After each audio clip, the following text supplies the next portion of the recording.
Okay, we're going to jump right into this. How you been? Nice seeing you again. Glad you're here. New subscribers, thank you. Old subscribers, thanks for showing up many, many times. I have a good audience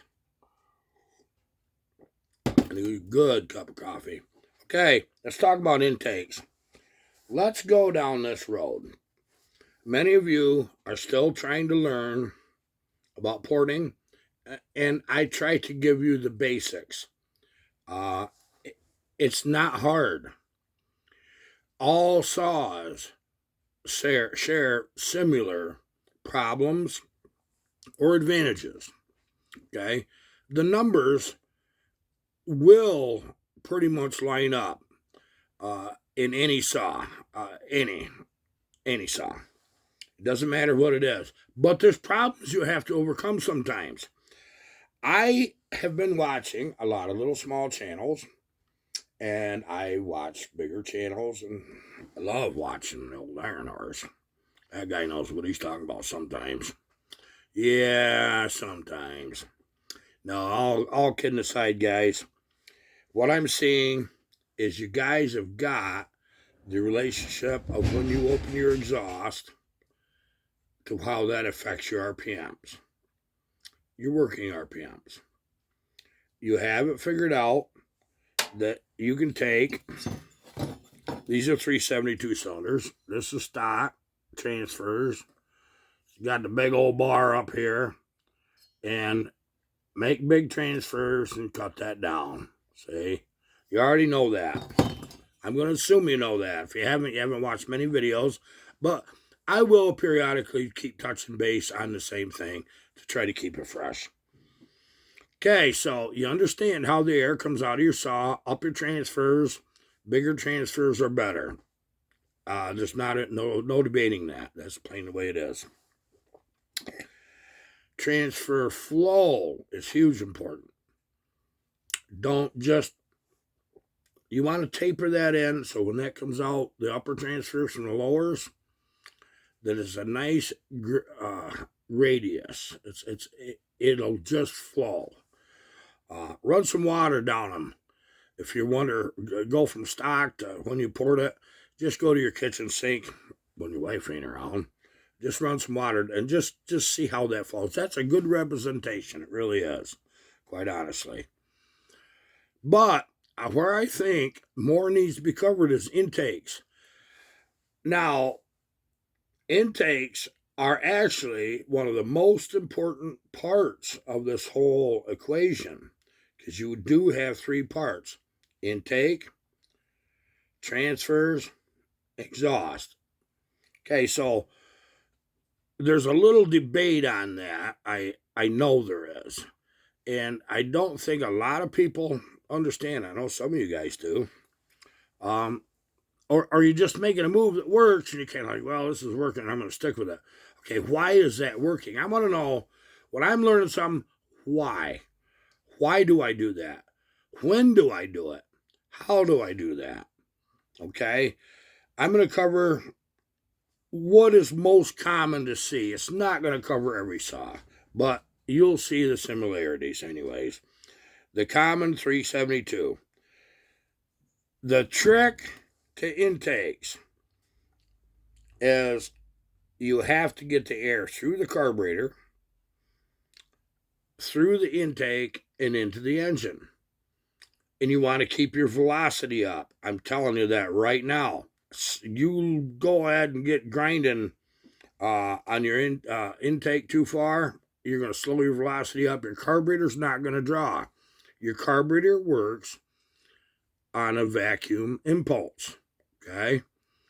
And it's not shoving fuel, it's pulling fuel, okay? So when the vacuum increases, when the butterflies open, your carburetor is pulling fuel.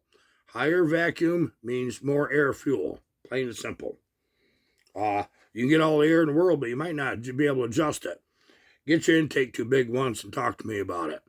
Yeah, it'll fall right on its butt right in the car. It just isn't going to do you any good. It might be rappy with no load, but that's it. So first I'm going to show common intakes. Here is a 272. This is the shape where it enters. Kind of funky, ain't it? And obviously, that's where it exits. Well, these new cylinders are sure shiny. You can see, can't you? Okay. So, what's right with this intake? Okay, the 272 has an intake block. Okay, and isn't very big, and then a carburetor bolts right to that. Okay, 394 Husky. That's obviously Husky. 394 Husky is the same darn way. Exactly the same way. Now, if they would have put just a little more stroke in these 272s, there wouldn't have been nothing that touched them. Nothing. I will promise you that. Because that carburetor is very close to that cylinder, okay? But now here is something that most people don't notice. The intake actually isn't centered. This part of the intake is centered in the cylinder, but not this part. Well, you see these bumps here. Ignore that. Don't do nothing there. Don't make that bigger, wider, hog it out, because you're going to come through that carburetor nice and clean, and then you're going to widen that right out, and you're going to lose velocity. There's tricks to pull that velocity back up, and it also feeds your transfers. What you do is, which this I see is catching on pretty good, you can get these notches right here. This is the top, by the way, so if you looked at it that way. And that'll help you pull.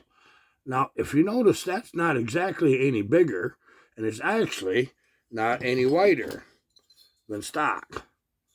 There's stock, and there's what we do with them. Oh, showing you the wrong one. There you go. You can see, take a real hard look at that, and let me get that to match up.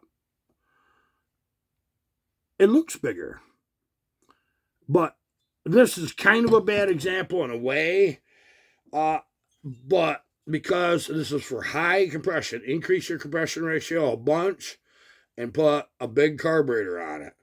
Like a 390 or an X-Torque 372 carburetor or something, and you're going to pull air. Higher compression, the more air you can pull through your intake. Plain and simple. Just end of story. When you get an odd-shaped intake, or you open that up too big, what you do is you have came through your intake. This is 66. You come through your intake, and that's nice and clean. They're actually small. There's a reason for that. 66 mag steel is. They had high velocity. And that goes here. Let's say you open that up really big, right where that metal clamp goes all the way into your cylinder.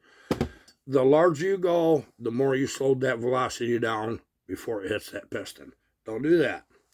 There's some manufacturers that have done that just completely killed their freaking intake side off. And I think maybe intentionally. They need to hold the saw back a little bit, so they did it. This is a 395, but shares everything with a 372. It really does. So this happens to be a big bore 395. It'll bolt on a 394, but you got to use 395 carb and everything. But this is for a special project saw. And if you notice how the intake is shaped, it kind of shortens up and gets wider. Okay, they did that to spread the flow out around the cylinder, okay? But they weren't actually trying to get it massively bigger. Yes, there's going to be some enlargement because of that. It's an acceptable flow loss. But if you want to get one nice and tight and cracky, reduce that area just a little bit for width, and you'll notice them pick right up. You will. Guaranteed you. The important thing to remember when you're porting is, how can I get my intake timing right? Okay, I've preached till I'm blue in the face, and I hate preaching. Okay, my exhaust, I like to see them open on a 70cc saw anywhere from 98 to 100 and 204. Depends on what I'm doing with the saw, how much compression am I increasing, and realistically, what do I want? What's my expectations? 98 degrees on your exhaust opening is going to be a higher revving saw. Does not mean it's going to have more torque. Does not. As you increase the roof, the opening. So if you take that from 104 to 98, it opens much faster, but you lost that much compression. Did you put a pop-up in it? Did the pop-up make up the difference? Some of the best saws that I've built run at 100 or 102 on intake, or exhaust opening, rather. But I never say when my intake's open. I don't put it that way.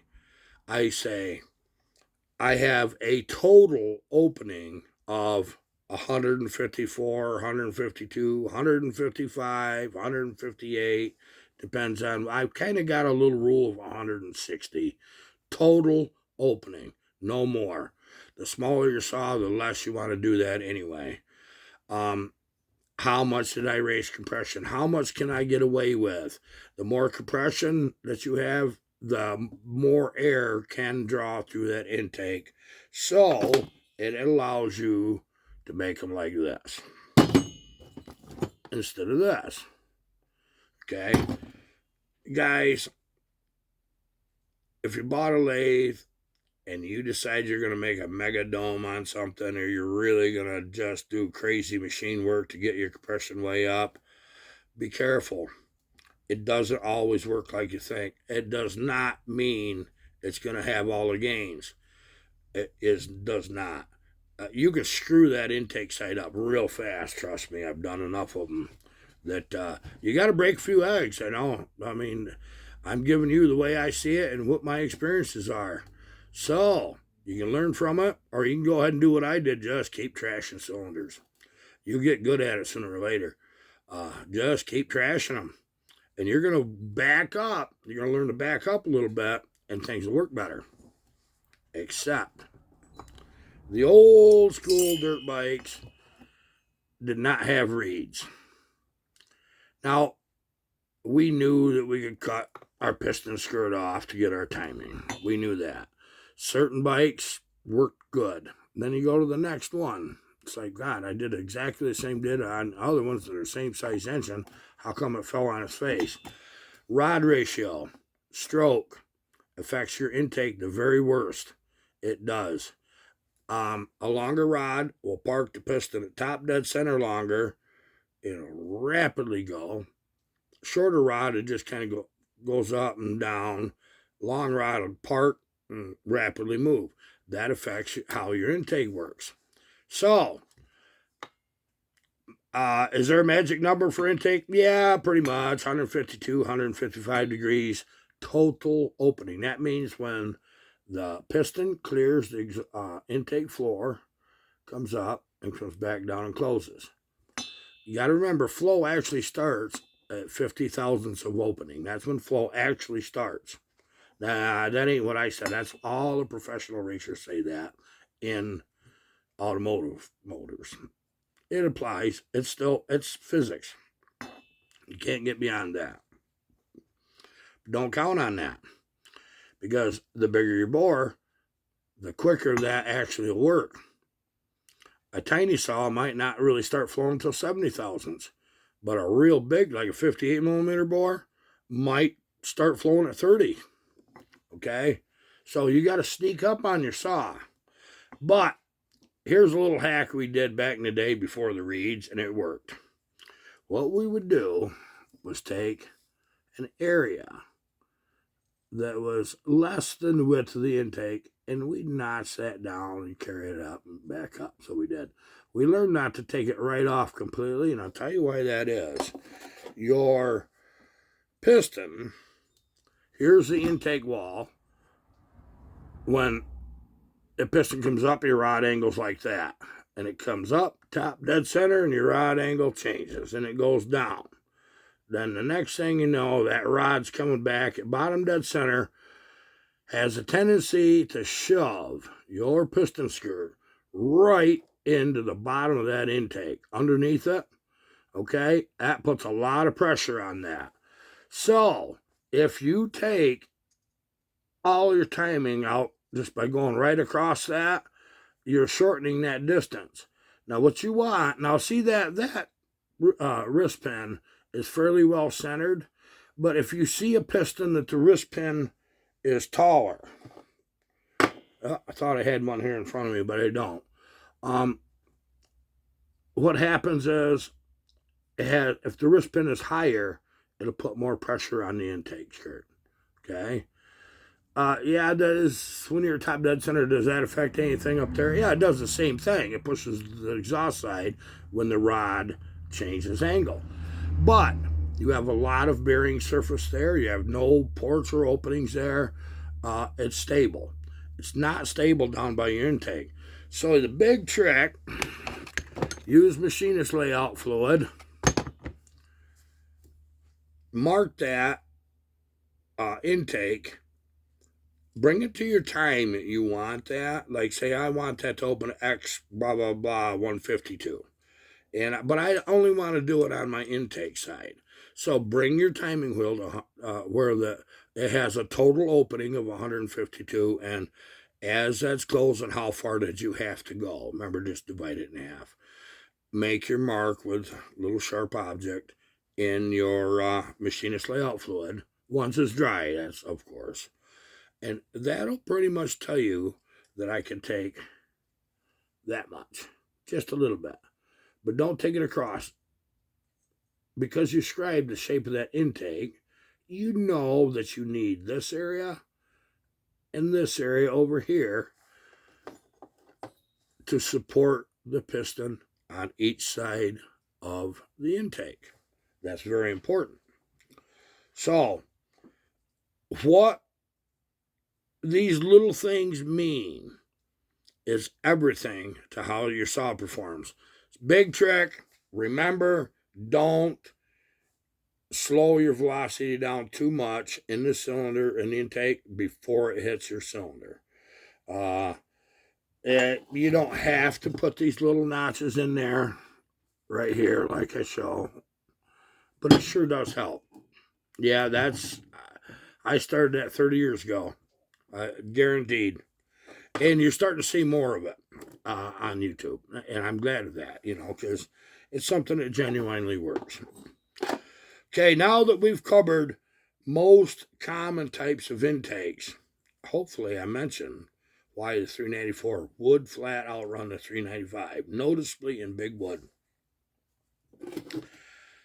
Because the 395 has a long intake, okay? 394 is like 272, carves right up against it. Just got a little block that bolts right on. Shorter intake's better, okay? That will draw really a lot better in a stock saw.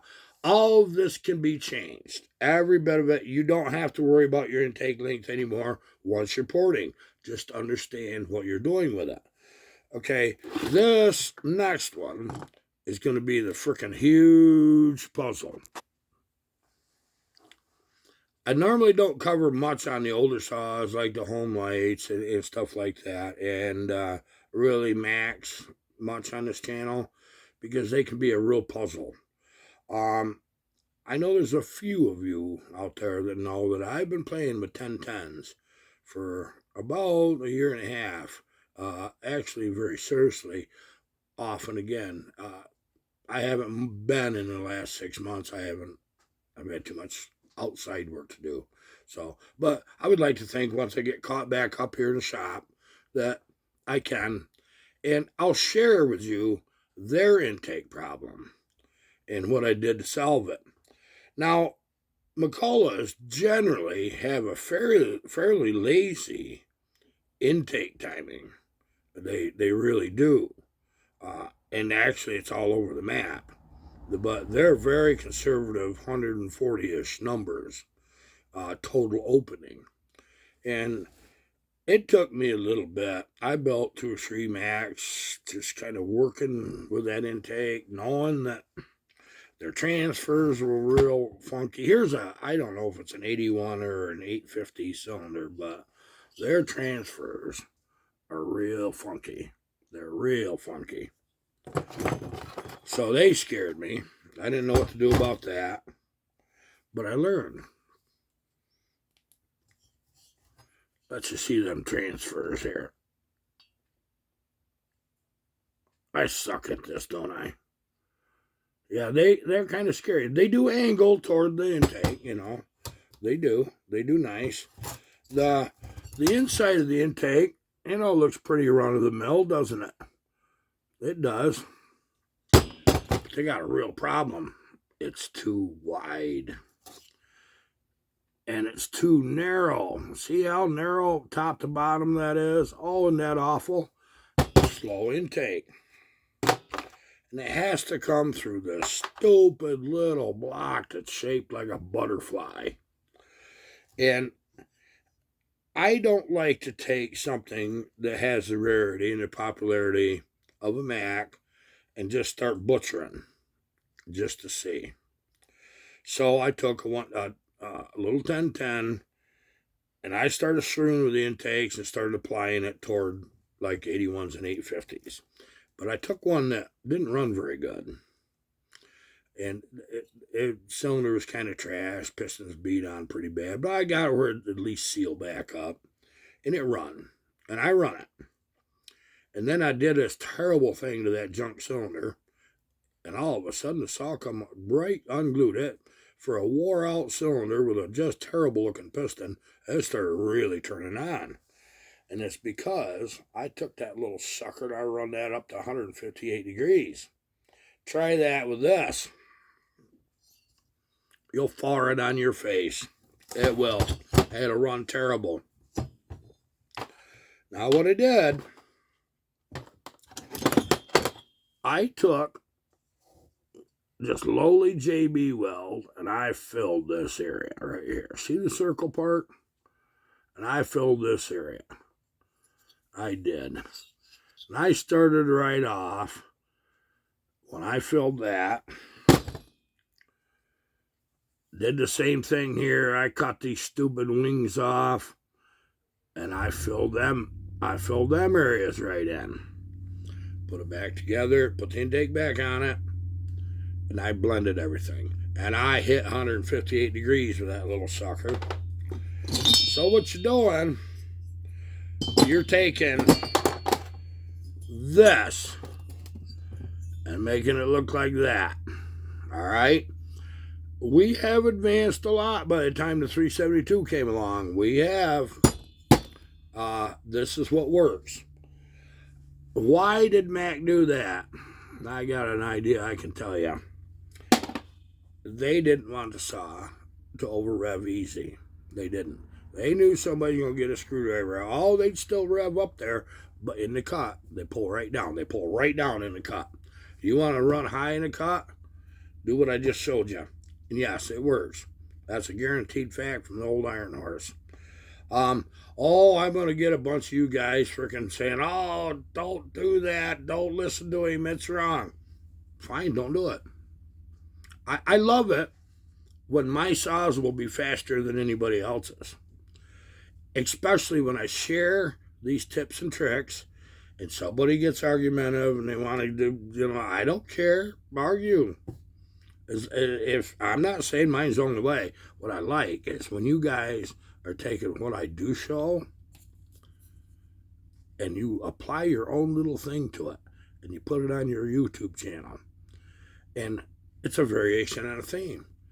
What that is taking something that somebody else has learned, figuring out why that works, when should I use that, how do I do it, and say, but I can do this too on top of it. That's what I like seeing. It makes me so dang proud to know you guys when you do that. It does. I like channels that are interested, innovative, want to learn, want to everything as they're learning, share their experiences. Okay? I didn't ask this guy, but I'm going to tell you one that's doing that, Charlie Briscoe. Charlie Briscoe is innovative. He's taken what he's seen on my channel or other people's channels, playing with them, willing to trash a few cylinders, try stuff, and it works for him. He does. He got some of the baddest 50cc saws out there. Guarantee you. Can I do a 50cc saw? Sure. I don't have any enthusiasm or want to build that size saw. I am a has-been logger. That's what I am. So it's 70 cc's on up. That's what I like. It's what I'm used to. I like building them. I know that we're going to get into some 50cc saws, 50 to 60cc for you firewood guys. Now, a logging saw is not necessarily good for firewood because, and I build logging saws, is you are getting your horsepower up good enough to cut timber. But you got to remember, when you're cutting timber, that saw might be running 2-3 minutes at the most, dropping one tree, then it's going back to an idle, and it's got a long cooling cycle. Okay? So you can stand a little. Heat, BTUs, is a measurement of horsepower. More BTU output you can make, the more horsepower you have. That's the way it is. So firewood, you're always a little dull. Always. I believe me, I've cut lots of it. And I'm not done yet. So we need to back off just a little bit, produce a little less heat, trick the saw into performing nicer. Okay? Real hot builds are not good firewood saws. They're not. I will be covering 50 to 60 cc saw range for firewood probably this spring. I've got a few choice candidates. We'll build them. We'll take saws you guys are familiar with seeing. We'll put them out there in the woods and we'll run them. And we'll make comparisons. Now keep in mind, guys, when you are raising that exhaust roof and increasing your working RPMs range, well, it's total wide open. You'll run them up to 18 grand if you want to, if you go far enough. As long as you got the transfers and the intake that supports it. The three do work together. What's it doing in the cut? Where is the cut? You can actually raise your exhaust port and slow up in a big cut. It'll slow the saw up. So there's that fine balance. Keep your compression up. If you want to increase, I like my saws to run nicely, a comfortable 1,500 to 2,000 RPMs higher in the cut than what the peak torque and peak horsepower is, straight away. So if at 9,000 RPMs is where your peak is, I like to see them running 11, in the cut. Some saws won't do it. Some will run 12 in the cut. Don't take your acres down too far. Don't make them grabby. You're slowing yourself up in the first place. Be honest with yourself what your saw is doing, guys. That's what the real answer is, okay? I hope you've gathered some out of this video. If there's something that I didn't do clear enough and I see 2-3 comments on the same subject, I'll go back and I'll cover that in another video. I promise you, okay? So, but we have one individual that left 3 big comments. I have to answer them. I got no choice. I'm going to. There is a possibility we are going live Sunday afternoon, 2-3 o'clock. I'll give you an update on that, but I think that's what we're going to do. I want to communicate with you guys one-on-one. And let's get questions figured out, and I'll try my best to have the answers. Okay, that's it. Goodbye.